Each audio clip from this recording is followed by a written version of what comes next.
வணக்கம். ஐயா கருணாநிதி அவர்களோட உருவம் பிடித்த ரூ. 100 நாணய வெளியீட்டு நிகழ்வு நாளை மறுதினம் சென்னை கலைவாணர் அரங்கில் நடக்க இருக்கு. இதுல மத்திய பாதுகாப்புத்துறை அமைச்சர் ராஜ்நாத் சிங், தமிழ்நாட்டோட முதலமைச்சர் ஐயா ஸ்டாலின், அப்புறம் அமைச்சர் பெருமக்கள், சட்டமன்ற உறுப்பினர்கள், பாராளுமன்ற உறுப்பினர்கள் எல்லாரும் கலந்துக்கிறாங்க. பிரதான எதிர்க்கட்சியாக இருக்கக்கூடிய அதிமுகவுக்கு அழைப்பு விடுக்கப்பட்டிருக்கு. ஆனா அதிமுக கலந்து கொள்ளாது அப்படின்னு முன்னாள் அமைச்சர் ஜெயக்குமார் அறிவிச்சிருக்காரு. இந்த பக்கம் தமிழ்நாடு பாரதிய ஜனதா, அண்ணாமலை, எல்முருகன் போன்றவங்க கலந்துக்குவாங்களா அப்படிங்கிற கேள்வி தொடக்கத்தில் வைக்கப்பட்டுச்சு. ஆனால் உறுதியாக கலந்து கொள்வேன் அப்படின்னு அண்ணாமலை சொல்லியிருக்காரு. ஏன்னா அண்ணாமலைக்கு தொலைபேசியில் ஐயா ஸ்டாலினே அழைப்பு விடுத்திருக்காரு. இதே அண்ணாமலை திருவாரூரில் ஒரு வீதிக்கு கருணாநிதியோட பேரை சூட்டக்கூடாதுன்னு சொல்லி பெரிய கூட்டத்தை கூட்டி ஆர்ப்பாட்டம் பண்ணார். அந்த அண்ணாமலைக்கு நேரடியாக தொலைபேசியில் பேசியிருக்காரு ஐயா ஸ்டாலின். நேர்லையும் போய் அழைப்பு விடுக்கப்பட்டிருக்கு. அவ்வளவு முக்கியத்துவம் கொடுக்கப்பட்டிருக்கு. இந்த அண்ணாமலையை அரசியல் அநாகரிகம் அப்படின்னு திமுக கடுமையாக சாடியது. அவங்களோட முரசொலி இதழில், பொதுக்கூட்ட மேடைகளில் பல இடங்களில் மிக கடுமையாக சாடினாங்க, வறுத்தெடுத்தாங்க. அண்ணாமலை டிஎம்கே ஃபைல்ஸ் அப்படின்னு இந்த ஆவணங்கள், திமுக ஊழல்கள் அப்படின்னு பட்டியல் வெளியிட்டார். அதே போல் பிடிஆர் பணிவேல் தியாகராஜனோட ஒளி நாடாவை விட்டார். சபரீசனும் உதயநிதி சேர்ந்து 30,000 கோடி கொள்ளடிச்சிருக்காங்க அப்படின்னு அதில் பேசுனதா வந்துச்சு. அது வெளியிட்ட பிறகு அவருடைய துறையே மாற்றம் செய்யப்படுது. நிதித்துறையிலேருந்து அவர் தகவல் தொழில்நுட்பத்துறைக்கு மாற்றப்படுறாரு. பிடிஆர் பணிவேல் தியாகராஜனுக்கு அமைச்சருடைய முக்கியத்துவமே குறைஞ்சிருச்சு. இப்படி திமுகவுக்கு ஒரு குடைச்சல் கொடுக்கும் விதமாக செயல்பட்ட அண்ணாமலை, அந்த அண்ணாமலை நிகழ்வில் அவசியம் கலந்துக்கணும்னா ஸ்டாலினே கூப்பிட்டு பேசுகிறாங்க அப்படின்னா முக்கியத்துவம் தர்றாங்க அப்படின்னு தான் புரிஞ்சுக்க முடியுது. இதில் அதிமுக புறக்கணிச்சிட்டது வழக்கமான ஒரு அரசியல். அதே சமயத்தில் காங்கிரஸ் கட்சியோட தேசிய தலைவர்களில் ஒருத்தராக இருக்கக்கூடிய ராகுல் காந்தி இந்த நிகழ்வில் கலந்துக்கிறாருன்னா கலந்துக்கலை.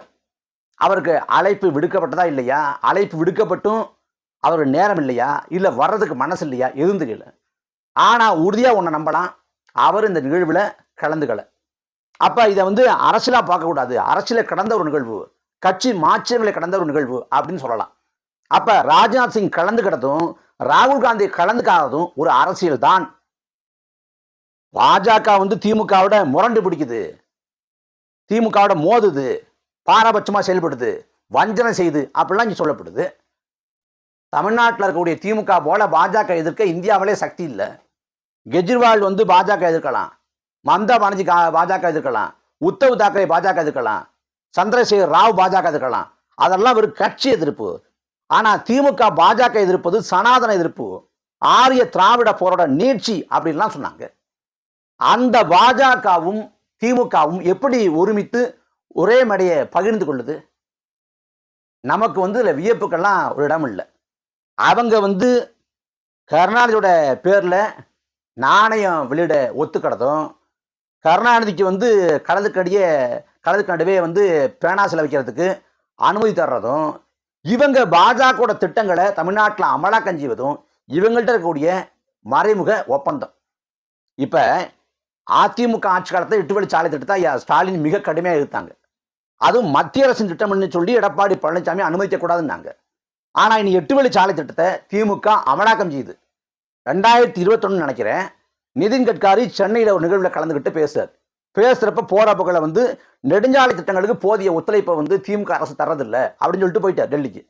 உடனடியாக ஸ்டாலின் அதுக்கு மறுப்பு தெரிவித்து நிதின் கட்காரிக்கே ஒரு கடிதம், நெடுஞ்சாலை திட்டங்களுக்கு ஒத்துழைப்பு தரதா நீங்கள் சொல்லி நான் கேள்விப்பட்டேன், அப்படிலாம் இல்லை, நான் ஒத்துழைப்பு தர்றேன் அப்படின்னு இவர் கடிதம் தருவார். அப்படி சொன்னது போலவே 8 வழி சாலை திட்டத்தை அமலாக்கம் செய்ய திமுக துடிக்கிறது. பரந்தூர் விமான நிலையம் யாரோட திட்டம்? பாஜக அரசின் திட்டம், மத்திய அரசின் திட்டம். அந்த பரந்தூர் விமான நிலையத்துக்கு எதிராக அந்த பகுதி விவசாயிகள், பூர்வகுடி மக்கள் தொடர்ச்சியாக போராடியும், 2 ஆண்டுகளாக போராடியும், அவங்க எதிர்ப்பு தெரிவிச்சும், அவங்க தேர்தலை புறக்கணிச்சும், கருப்பு கொடி காட்டியும், தீர்மானம் செய்யும், நாங்கள் அமலாக்கம் செய்வோம், நிலங்களை பறிச்சேற்றுவோம்னு விடாப்பிடியாக நிற்கிறது திமுக. அதே போல அதானி காட்டுப்பள்ளி துறைமுக விரிவாக்கம். எந்த அதானி?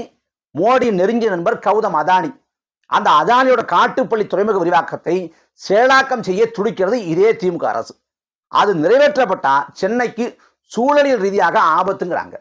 ஆனாலும் திமுக அமலாக்கம் செய்ய துடிக்குது. அப்புறம் அதானி ஒரு 20 நாட்களுக்கு முன்பாக சென்னைக்கு வர்றார். சென்னைக்கு போறார். எதுக்கு வர்றார் சென்னைக்கு?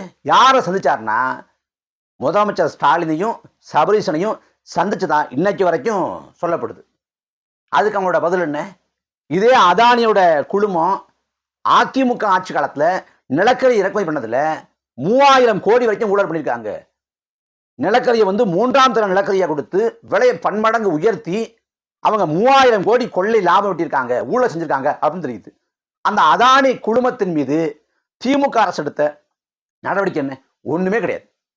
நாங்க புதிய கல்விக் கொள்கையை ஏற்க மாட்டோம், நாங்க மாநிலத்துக்கான தனி கல்விக் கொள்கையை கொண்டு வருவோம், பாஜக அரசோட காவி கல்விக் கொள்கையை வந்து ஏற்க மாட்டோம்னு சொன்னது இதே திமுக. ஆனா அதே சமயத்துல புதிய கல்விக் கொள்கையிலிருந்து ஒவ்வொரு அம்சமாக உருவி எடுத்து அதை தமிழ்நாட்டில் அமலாக்கம் செய்றாங்க. அதை பாஜக, தமிழ்நாடு பாஜக வரவேற்கிறது.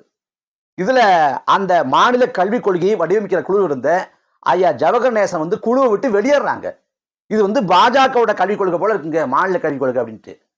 இப்படி வந்து திமுகவுக்கும் பாஜகவுக்கும் இடையே ஒரு பரஸ்பர ஒரு புரிதலும் ஒரு ஒப்பந்தமும் இருக்கு.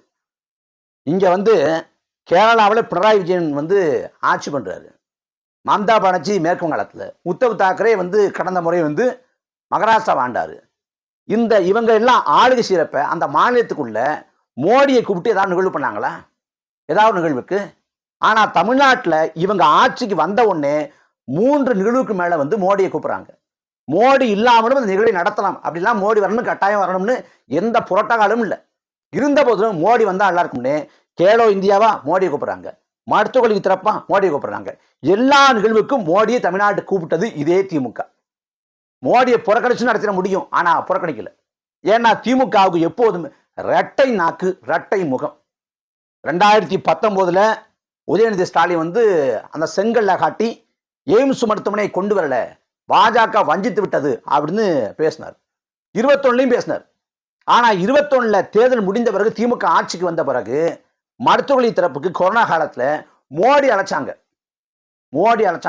அப்ப மோடி அழைக்கிறப்ப டெல்லியில பத்திரிகா சந்திப்புல டிஆர் பாலு சொன்னாரு, அதாவதுங்க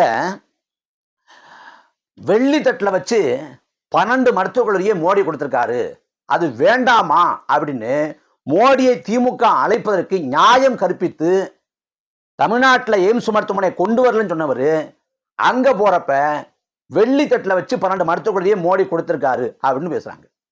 அதே போல வந்து இங்க தூத்துக்குடியில வந்து உரிய நிதியை தரல தூத்துக்குடி நெல்லை வெள்ளத்துக்கு அப்படின்னு சொல்லிட்டு இங்க வந்து உதயநிதி பேசுறாரு. யாரு? நிர்மலா சீதாராமனை நோக்கி, உங்க அப்பா விட்டு சொத்தையா கேட்கறோம், கொடுக்க மாட்டீங்களா அப்படின்னு. இங்க காரசாரமான சண்டை போகுது. உதயநிதி ஸ்டாலின் இங்க பேசுறாரு, அங்க வந்து நிர்மலா சீதாராமன் பேசுறாங்க. இது ஒரு பக்கம் போயிட்டு இருக்கு.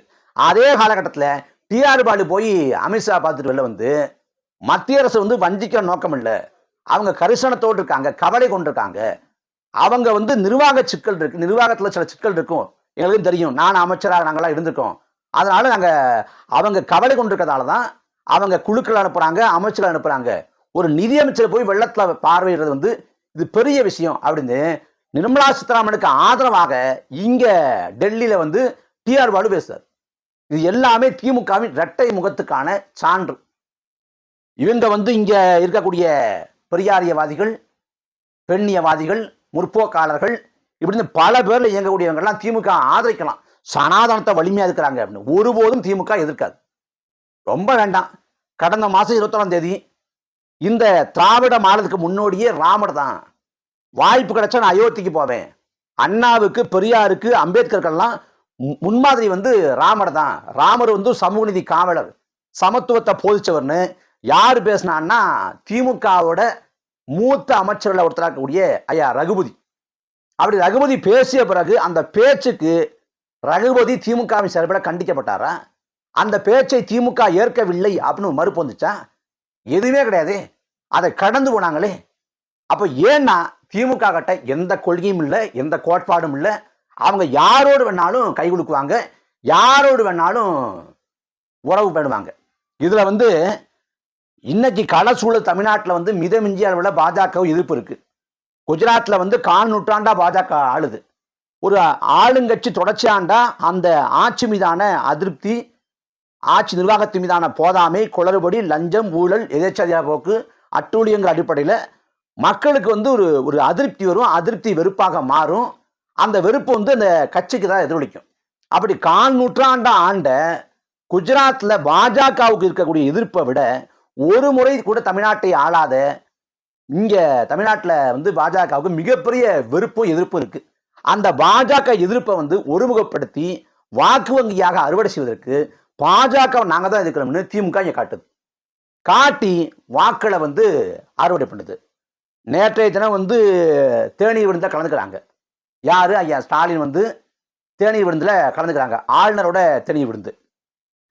ஒரு பக்கம் வந்து நாங்க ஆட்டுக்கு தாடியதுக்கு நாட்டுக்கு ஆளுநதுக்கு அப்படின்னு கேட்டா அண்ணாவின் வெளிவந்தவங்க அப்படிங்கிறாங்க. ஆனா நேற்றைய தேநீர் விருந்தை பொறுத்தவரைக்கும் விந்தை. திமுக கட்சி புறக்கணிக்குது, நாங்க கலந்துக்க மாட்டோம் அப்படின்னு. ஆனா திமுகவோட ஆட்சியில முதலமைச்சர் 8 அமைச்சர்கள் வந்து கலந்துக்கிறாங்க. கட்சிக்கு நிலைப்பாடு, ஆட்சிக்கு நிலைப்பாடு. ஏன்னா காங்கிரஸ் முதலாவது ஆளாக புறக்கணி பண்ணிடுது அந்த தேநீர் விருந்து. அவங்க புறக்கணி பண்ணதால அவங்களோட சேர்ந்து நாங்களே புறக்கணி பண்றோம், கட்சியா புறக்கணி பண்றோம்.